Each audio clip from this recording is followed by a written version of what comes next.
ಆದರೂ ಕುಡಿ ಅಂತೇಳಿ ಅದು ಸಿಗಲಿಲ್ಲ. ಹೋಗಿ ಸಭಾಪತಿ ನಮ್ಮವ್ರು ಕೊಡ್ರಿ ಅವರು, ಅದು ಇಲ್ಲ. ಅದರ ಮುಖ್ಯ ಪೋಸ್ಟ್ ಕೊಡೋದಿಲ್ಲ ಅನ್ನೋಂಗೆ ಹಾಸ್ಗಳು ಬಿಟ್ಟರು. ಅದ್ರ ಬಗ್ಗೆ ಮಾತಾಡ್ತಾನೆ ಇಲ್ಲ ಬಿ ಜೆ ಪಿ. ಹೀಗಾಗಿ ಸಂಧ್ಯಾ ಅವರು ಅವ್ರಿಗೆ ನಿಧಾನಕ್ಕೆ ನಿತೀಶ್ ಅವ್ರ ಜೊತೆಗೆ ಏನೋ ಪ್ರಯತ್ನಿಸಿದ್ದಾರೆ. ಏನಾಗ್ತದೋ ಗೊತ್ತಿಲ್ಲ. ಬಟ್ ಈ ಒಂದು ಹಾಲಿನ ಒಂದು ಹನಿ ಹುಳಿ ಹಿಂಡಿದ್ರೆ ಹೆಂಗೆ ಆಗ್ತದೆ ಅಂಥ ಪರಿಸ್ಥಿತಿ ಈಗ ಅದು ಹಾಲಾಗ್ತದೋ ತುಪ್ಪ ಆಗ್ತದೋ ಮತ್ತೇನೋ ಆಗ್ತದೋ ನೋಡ್ಬೇಕೀಗ. ಆದ್ರೆ ತಿಕ್ಕಾಟ ಮಾತ್ರ ಜೋರು ನೋಡೋದು. ಹೀಗಾಗಿ ಈಗಂತೂ ಈ ಮೂರನೇ ಅವಧಿಗೆ ಬಂದಾಗಿಂದನೂ ನಮ್ಮ ಮೋದಿಯವರು ಯಾಕೋ ದಿನಾಲು ಏನಾದರೂ ಸಮಸ್ಯೆಗಳನ್ನ ಎದುರಿಸ್ತಾ ಇದ್ದಾರೆ. ಅವ್ರ ಮಾತಿಗೆ ಮೊದಲಿದ್ದಂಥ ಬೆಲೆ ಇವತ್ತು ಕಡಿಮೆ ಆಗಲಿಕ್ಕತ್ತದ ರೀ. ಮತ್ತು ಅವರು ಯಾವಾಗಲೂ ನಿತೀಶ್ ಕುಮಾರ್ ಮತ್ತು ನಾಯ್ಡು ಅವ್ರ ಕಡೆಗೆ ತಮ್ಮ ಊರುಗಳು ಅವರಿಬ್ಬರು ಇವತ್ತು NDA ಅವ್ರಿಗೂ ಹೆಚ್ಚಿಗೆ ನೋಡ್ತಾ ಇರ್ತಾರೆ.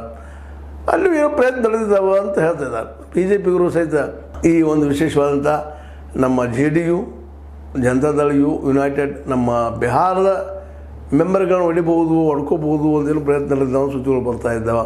ಅದೇ ಕಾರಣಕ್ಕೆ ನಾಯ್ಡು ಅವ್ರ ಗುಂಪನ್ನು ಹೊಡಿಬೋದು ಅಂತ ಸುದ್ದಿಗಳು ಬರ್ತಾ ಇದ್ದಾವೆ. ಅದರ ಸುಲಭದ ಕೆಲಸ ಅಲ್ಲ, ಆದರೂ ನಡೆಸಿದ್ದಾರೆ ಅವ್ರು ತಮ್ಮ ಮೆಜಾರಿಟಿ ಸಲುವಾಗಿ ಅಂತ. ಇವೆಲ್ಲ ನೆಲೆಗಟ್ಟಿನಲ್ಲೇ ಇವತ್ತು NDA ಮಾತ್ರ ಯಾವಾಗಲೂ ಅಶಾಂತಿಯಿಂದ ಕುದಿತಾ ಇದೆ. ಎಲ್ಲರೂ ಒಬ್ಬರೊಬ್ರು ಭಾಳ ಚೆನ್ನಾಗಿ ಲೆಕ್ಕ ಮಾತಾಡ್ತಾರೆ ವಿನ ಒಳಗನ ಕುದಿ ಹೆಚ್ಚಾಗೈತೆ. ಹೀಗಾಗಿ ಈಗ NDA ಸರ್ಕಾರ ಎಲ್ಲಿವರೆಗೆ ಅಂತ. ಮತ್ತು ಹಂಗಂದ್ರೆ ಈಗ ಇಂಡಿಯಾ ಬಂದು ಅಲ್ಲಿ ಭಿನ್ನಾಭಿಪ್ರಾಯ ಇಲ್ಲಂತಲ್ಲ, ಅಲ್ಲಿ ಸಾಕ್ಷಿದಾವೆ. ಅಂದ್ರೆ ಈ ಸಮ್ಮಿಶ್ರ ಸರ್ಕಾರಗಳಲ್ಲಿ ತಿಕ್ಕಾಟಗಳು ಸಾಮಾನ್ಯ ಅಂತ. ನಾಳೆ ಇಂಡಿಯಾ ಬಂದ್ರೆ ಅದು ಸಮ್ಮಿಶ್ರ ಸರ್ಕಾರ ಆಗುವಂಥದ್ದು. NDA ಅಂತ ಸಮ್ಮಿಶ್ರ ಸರ್ಕಾರ ಅದ, ಒಬ್ಬರ ಕೈಯಲ್ಲೇ ಇಲ್ಲ. ಮೋದಿಯವರ ಹಿಡಿದು ಮೊದಲಿಗಿದ್ದು ಭಾಳಷ್ಟು ಕಡಿಮೆ ಆಗಿಬಿಟ್ಟದ, ಪಾರ್ಟಿಲೂ ಕಡಿಮೆ ಆಗಲಿಕ್ಕೆ ಸ್ವತಃ RSS ಸಹಿತ ಅವ್ರ ಬೆಂಬಲಕ್ಕೆ ನಿಲ್ತಾ ಇಲ್ಲ, ನಿಧಾನಕ್ಕೆ ದೂರ ಸೇರ್ತಾ ಇದೆ. ಇದೇ ಸಂದರ್ಭದಲ್ಲಿ RSS ಈ ಜನತಾ ಪಕ್ಷದ ನಮ್ಮ ಭಾರತೀಯ ಜನತಾ ಪಕ್ಷದ ಅಧ್ಯಕ್ಷನ ಸಹಿತ ಬದಲಾಯಿಸುವಂಥ ಲೆಕ್ಕದಲ್ಲೇ ನಮ್ಮ ಪ್ರವೀಣ್ ತೊಗಾಡೆ ಅವ್ರಿಗೆ ಅಲ್ಲಿ ಮುಂದೆ ತರಬೇಕು ಅಂತ ಪ್ರಯತ್ನ ನಡೆಸಿದ. ಸಂತೋಷ್ ಜೋಶಿ ಅವ್ರನ್ನ ಸಹಿತ ಮುಂದೆ ತರಬೇಕಂತ ಪ್ರಯತ್ನ ನಡೆಸಿದ. ಅಂದ್ರೆ ಇಡೀ BJPನ ತಮ್ಮ ಹಿಡಿದು ತಗೋಬೇಕು ಅಂತೇಳಿ.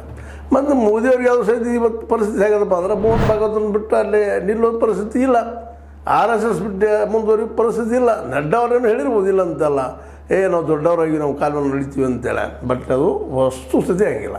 ಯಾಕಂದ್ರೆ ಈ ಮಹಾರಾಷ್ಟ್ರದಲ್ಲಿ ಯಾವ ರೀತಿ ಗದ್ದಲಾತು, ಯಾಕಂದ್ರೆ ಮಹಾರಾಷ್ಟ್ರದ ಎಲೆಕ್ಷನ್ ಕಮಿಷನ್ ಮೇಲೆ ಅಥವಾ ಎಲೆಕ್ಷನ್ ಕಮಿಷನ್ ಮೇಲೆ ಕಾಂಗ್ರೆಸ್ಸಿಗರ ನೇರ ಆರೋಪ ಅಂದ್ರೆ 72 ಲಕ್ಷ